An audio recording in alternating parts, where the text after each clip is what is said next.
United first. They played a 3-4-1-2 or a 5-2-1-2 system. Fred and Matic, the holding midfielders in front of Shaw, Maguire and Lindelof. Williams on the left, Bissaka on the right. Pereira just behind the two centre forwards, Martial and James. United a little bit short in the absence of Rashford and McTominay, two of their best performing players, and a difficult trip away to Anfield. Here we have in the attacking phase, Williams and Bissaka moving further forward and creating that 3-4-1-2 system. Moving on to Liverpool then, no surprises in their team selection. The 4-3-3 system which we're so accustomed to under Jurgen Klopp. The two fullbacks as you expect, Alexander-Arnold and Robertson, with Van Dijk partnering Gomez in defence. On the right, Chamberlain, Henderson in the middle, and Wijnaldum on the left, with Sadio Mane, Firmino and Mohamed Salah up front for Liverpool. Of course, offensively they played in a 4-3-3 as well, with the fullbacks pressing high up the pitch so that the wingers could then pick up more central positions. Movement from Henderson often created a back three to be able to play out with those advancing fullbacks. Primarily it was just Henderson helping out to play it from the back with a three, and Wijnaldum would pick up slightly deeper positions to try and cover in case that there was a lost possession and required a defensive transition. We're going to start off by looking at the goal. Of course, this first goal was so determinant in the game. Manchester United had started well. However, this sloppy defensive play from Manchester United at set pieces ultimately cost them, and cost them dearly, because when you go down 1-0 to Liverpool, it's difficult to come back. So as we can see here, Manchester United are defending zonal in their corners. One of the main problems with zonal marking is that the attacking side can then decide who to try and attack against. In this case, Liverpool's most dangerous player, as we all know, is Virgil van Dijk, and he came up against one of the smallest players on the pitch and one of the youngest players on the pitch of Manchester United, and Williams. Roberto Firmino blocks off the other defender, and therefore Van Dijk had a pretty easy run-up to try and beat Williams in the air. And that's exactly what happened. Now we can see Fred and Williams in front and in the back of Van Dijk. So these two blockers in the shape of Williams and Fred did almost nothing to slow down the advance of Van Dijk, and he got pretty much a free header away. And of course we all know what happened next. Just headed it back into the net, and De Gea could do nothing about it. And now with 1-0 to Liverpool. Okay, with the simple goal analysis out the way, let's take a look at more detailed analysis of Liverpool's build-up play. The first things you'll notice when looking at the positions from the players for a Liverpool goal kick or the ball with the goalkeeper is the positioning of the centre-backs, Van Dijk and Gomez, inside the penalty area and close to the goalkeeper. Also playing deep is Alexander-Arnold and Robertson, with Henderson and Wijnaldum, two of the midfielders, coming in close to the goalkeeper in the penalty area. With Manchester United pushing forward the two strikers, Martial and James, with Pereira just behind them, with just one pivot midfielder just playing behind the two centre forwards. By having Henderson and Wijnaldum there, they've got a 2-against-1 situation on the edge of the box, potentially allowing one of them to receive and then play forward. With Robertson and Alexander-Arnold playing deep, it's difficult for Williams and Bissaka to jump forward. It's difficult because if they do, then Sadio Mane, Firmino and Salah could potentially be 3-against-3 with Shaw, Maguire and Lindelof, which, let's be honest, no one in the Premier League wants to be coming up against those three for a long pass. And with the positioning of Chamberlain just behind Matip and Fred, whichever one of those might jump to join Pereira in pressing Henderson and Wijnaldum, Chamberlain could then receive behind them, allowing Liverpool another opportunity to play out behind that midfield line. So difficult for United to press, with Liverpool dropping so many players deep with the threat of the long ball. So when the Liverpool played it short, on this occasion Fred does come forward and Bissaka then joins to potentially jump and press Robertson. With Liverpool, with that triangle there, easily being able to play around James, and highlighted in red, which is obviously the danger area, is that potential 3-against-3 for a long ball.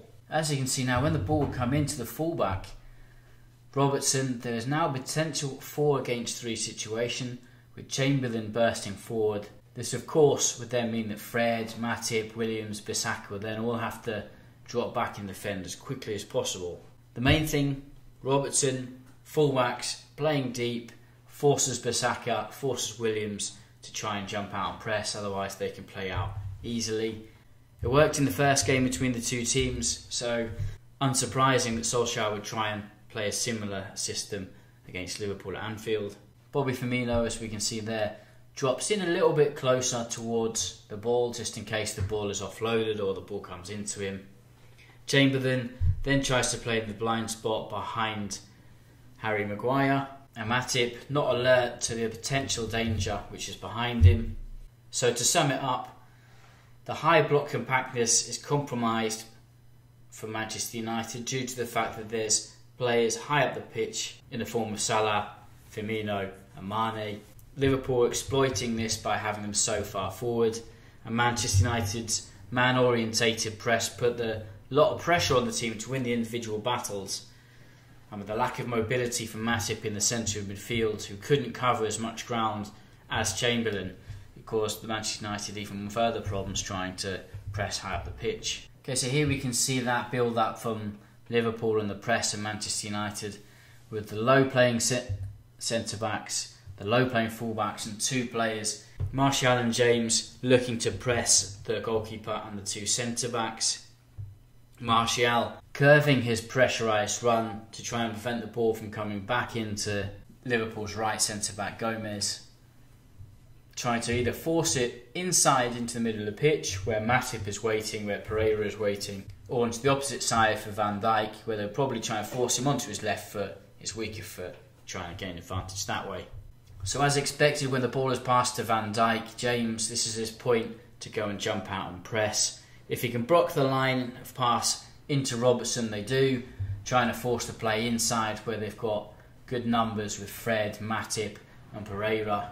And with these high positions, of course, there's space in behind their midfield lines.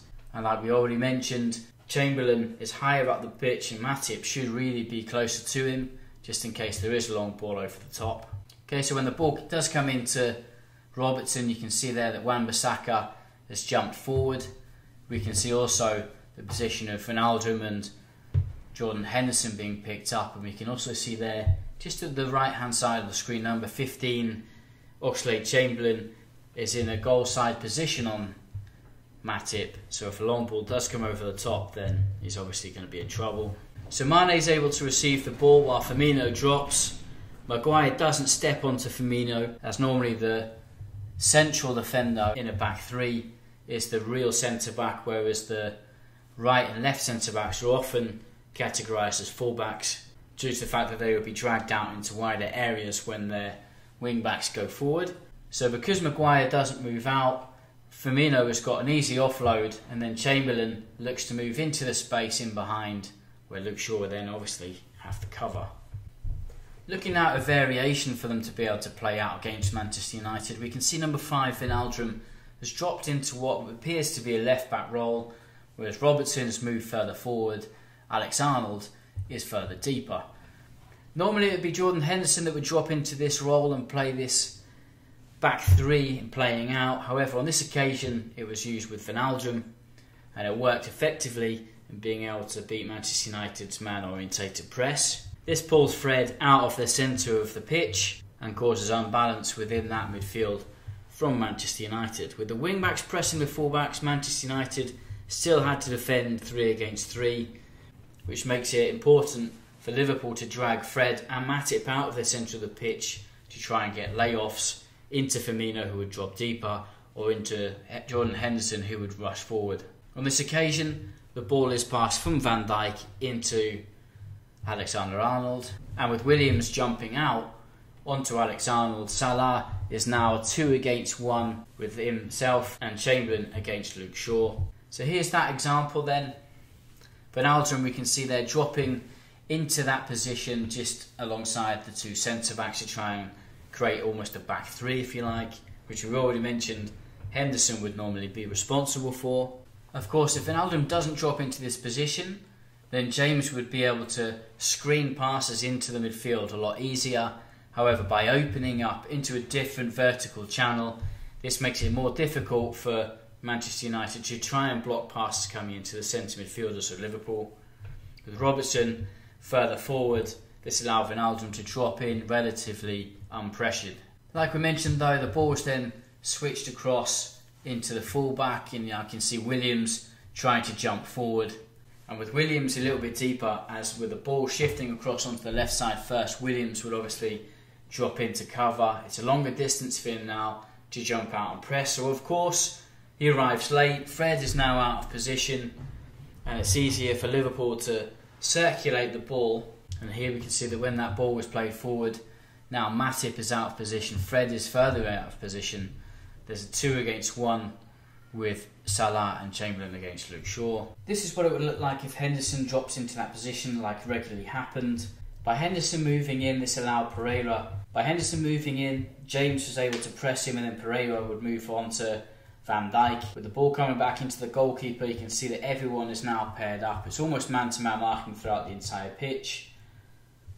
When the ball would then come into Henderson, who would look to try to play forward with that 3 against 3 situation, with Firmino dropping off Maguire.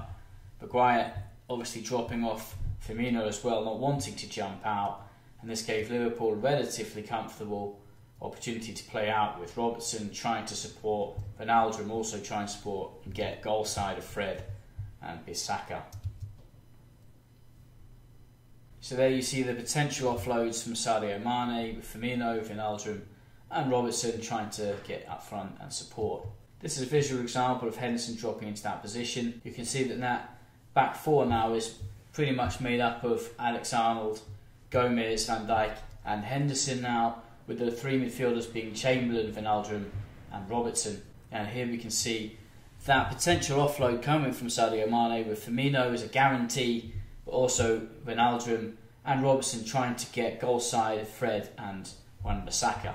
Moving on to Manchester United and taking a look at how they tried to play within possession. As the 2 systems line up perfectly with each other in almost the man-to-man orientated fashion, here we can see that the ball, when it's with Harry Maguire, his passing options to either play into Luke Shaw, Lindelof, Matip or Fred, all of which have got easily pressurisable positions from the Liverpool players. Manchester United though, they were able to rotate the ball or circulate the ball along that back 3, with Liverpool mainly holding a central position. Of course there we can highlight the wide players from Manchester United, Williams and Bissaka, with Liverpool not taking too many risks and pushing Henderson and Alexander out onto them, waiting instead for the ball to be passed into them before jumping out into the wide areas to press them. So here we can see that Liverpool tight shape, just standing off Manchester United, allowing them to circulate the ball but not allowing them to play through the midfield where they've got the superiority or most of their players. With so many pressing triggers for Liverpool, it was important that Manchester United were assertive in their possession. On this occasion, Maguire takes a relatively poor touch into a wider area, and this is the trigger for Liverpool to jump out and press him. With such a compact space, there's no other option than for him to try and play long. One way that Manchester United could have tried to play out here is to be brave and try to play the ball into the opposite side centre-back from these wider positions. With a brave forward play from Luke Shaw, Manchester United would have been able to play forward and beat the Liverpool press. They just needed to be a little bit more positive in these areas. Another way Manchester United could have played out from the back is using these passes into the centre midfielders Fred and Matip, and immediately after receiving the ball from the central centre-back, play it out into the wide areas, into the wide players, forcing then Liverpool's fullbacks to jump out and press, potentially finding space in behind the Liverpool fullbacks. When Manchester United would circulate the ball, quite often they were forced into deeper roles. Here we can see the Manchester United centre-backs on the edge of their own box, and this actually probably helped Manchester United at times, with Liverpool pushing further forward. Slightly bigger gaps would then emerge in between the Liverpool lines. On this occasion, Matip was forced wide, and looking at Liverpool players forcing him there, If Manchester United had a slightly better structure to try and force the ball onto the opposite side, for example, with the ball now coming into one of the centre-backs in a cross-field pass, or somehow circulating the ball through or around these players onto the opposite weak side, Manchester United would have had more success in their attacking play. But without this strong structure, Manchester United struggled. And of course, when this happened, Manchester United's only real option was to try and play forward and try and use the pace of their front players, Martial and James. And of course, that localised high pressure play from Liverpool, forcing you down into one side. 8 players in that small area, Manchester United really struggled to try and play through that and try and play into these wide areas where they needed to switch the play onto the wide opposite sides.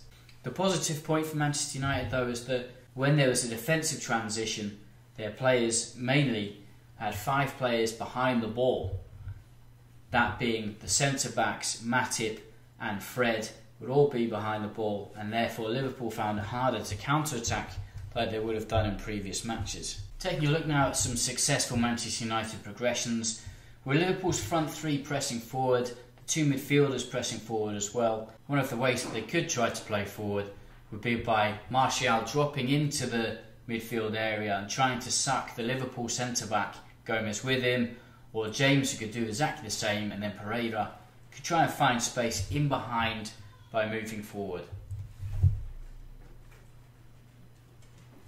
By Martial coming into this area, Alexander could get sucked into this space, allowing him the opportunity to either offload into Matip and then forward into Williams, or directly into Williams himself to be able to move forward up the pitch, where they could then try and create with Martial in wide areas and Williams getting forward. The problem for Manchester United was when Liverpool then got back into defensive areas, and almost a 4-5-1 if you like, with their defensive structure in deep areas. It was difficult for them to break that down, and also risky because Liverpool could then try and mount the counter-attack. Not pushing too many players forward, it was difficult for Man United to break this down. So here's some examples of those structures. Liverpool's front 3 pressing, Martial and Pereira interchanging positions, forcing Trent Arnold to come out with Martial and give him the opportunity to offload into Williams to try and play forward. And when Manchester United were able to progress, you can see there now that Liverpool's defence back in position, even Mohamed Salah's back into defensive position as well.